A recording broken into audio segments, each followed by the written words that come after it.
a dérangé, j'ai remarqué. Là, du bricolage, c'est le monsieur qui est entre les deux dames bleu marine. Et il va vous parler d'un nouveau revêtement mural. Alors, ça ressemble à du, ça a la couleur du, pas l'odeur du bois, mais c'est pas du bois. C'est pas du bois. Ben, voilà un exemple. C'est aussi léger que du plastique puisque c'est du PVC. Mais la grande nouveauté, ça imite le bois, comme on le voit avec les veines, etc. Et non seulement ça l'imite, mais si vous le caressez, ça a les mêmes veines que le bois. Caressez-moi ce petit morceau de Ah ben il y a du relief. Exactement. C'est ça la grande nouveauté. On appelle ça de l'héliographie, c'est-à-dire on donne du relief aux veines du bois avec des couleurs qui reprennent le chêne, l'acacia, le bouleau, etc. avec toute une sorte de teinte de bois. On dirait qu'il est cirrusé. Exactement. Vous avez vu ça? On peut en faire des têtes de lit, des murs, on en fait ce que l'on veut. C'est des parements muraux. Hein, on habille les murs avec ça. Vous les voyez là? Et l'idéal, c'est quoi? C'est de faire de la rénovation avec. On a des murs qui sont un peu gondolés, etc., qui ne sont pas très esthétiques, où on n'a pas envie de refaire les enduits ou de boucher les trous. Non, mais ça. On cache tout avec ça. Ouais. Coûte moins cher que le bois? Ah, beaucoup moins cher, moins de 20 € le mètre carré, beaucoup moins cher. Et entretien, zéro. Entretien à éponge. Un coup d'éponge, zéro. Pas d'entretien. Alors comment ça se pose? Tout simplement avec de la colle ou avec des adhésifs double face.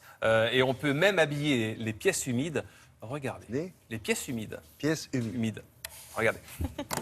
Les pièces humides. Aspect ultra réaliste, touche et confort, teinte naturelle, voici une nouvelle gamme de revêtements mural qui a réussi son pari, celui d'imiter le bois à s'y méprendre. Le secret? L'héliographie, un nouveau système d'impression qui donne un aspect ultra réaliste au PVC allant jusqu'au relief de surface. La première innovation, elle est avant tout décorative, qu'il apporte notamment un réalisme pour reproduire l'aspect bois et notamment les veinages, le relief du bois avec une richesse dans les teintes. Bois rustique, canadien, bois de récup, bois décapé, vous avez le choix entre plusieurs matières et couleurs très prisées dans l'univers de la décoration. Le petit plus, des lames plus courtes avec une longueur de 1,20 m, facile à transporter en voiture. Le prix, moins de 20 € le mètre carré. On a également travaillé sur le support qui est maintenant beaucoup plus rigide, beaucoup plus résistant. C'est un produit qui est idéal à travailler en rénovation et pour des murs qui ne sont pas lisses, qui sont ravagés un petit peu par le temps. Donc ça permet de faire une rénovation sans avoir à refaire son mur complètement. La solution de pose est plus simple, les lames se collent directement sur le mur, fini le châssis. On peut désormais rénover un mur fissuré avec des aspérités sans travaux de préparation en se munissant simplement d'un cutter et d'un tube de colle ou d'adhésif. Le petit plus, la colle peut rattraper jusqu'à 4 mm d'irrégularité. C'est un produit qui se pose extrêmement facilement, on peut le poser seul sans avoir de grandes compétences de bricolage. Sur un mur qui est très abîmé, sur une structure tasseau qui va permettre de rattraper les irrégularités du mur. Aujourd'hui, de plus en plus, on propose la possibilité de le poser par adhésivage ou par collage sur des supports existants.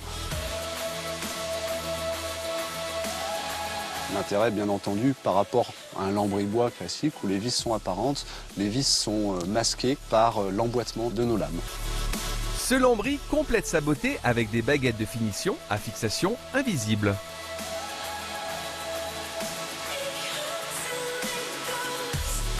Les finitions d'extrémité permettent d'aller dans le détail et d'avoir une décoration la plus pointue possible, c'est-à-dire qu'on a non seulement un mur propre, mais également des finitions d'angle assorties au décor.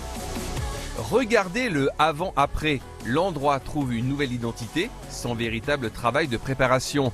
Les lames se posent soit verticalement, soit horizontalement et grâce à sa résistance à l'humidité, on peut l'utiliser dans toutes les pièces de la maison.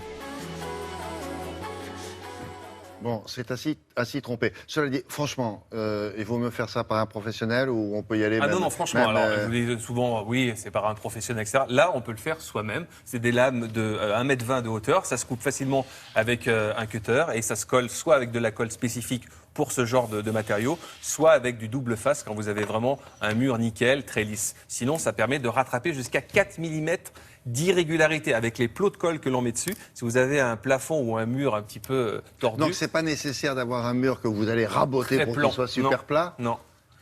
Il peut y avoir des irrégularités avec les plots de colle. ça permet de jouer là-dessus et d'avoir une planéité Donc, mais alors, de parfaite. temps en temps, vous en mettez une bonne chantilly. Jusqu'à quand 4 même, là. mm. Jusqu'à 4 mm maximum d'épaisseur. Après, c'est vraiment. Il faut mieux rattraper un peu le mur. Mais c'est génial dans toutes les pièces, dans la cuisine, dans la salle de bain. On trouve ça Pour les- partout chez... Partout dans tous les magasins de bricolage. C'est sorti il y a quelques jours. Voilà. Quelques jours. Ah, Héliographie, Une hein. exclusivité. l'exclu, Lulu. Oh, Et oh. Nifugé aussi. Je Voilà. suis un peu ému, moi. C'est vrai? Ah non, mais C'est de l'actu, ça. Hein. des exclus de l'actu Lulu, ça me bouleverse. Maintenant qu'on s'est occupé de la maison, madame, monsieur, on va s'occuper de votre corps. Et ça, c'est pas rien non plus.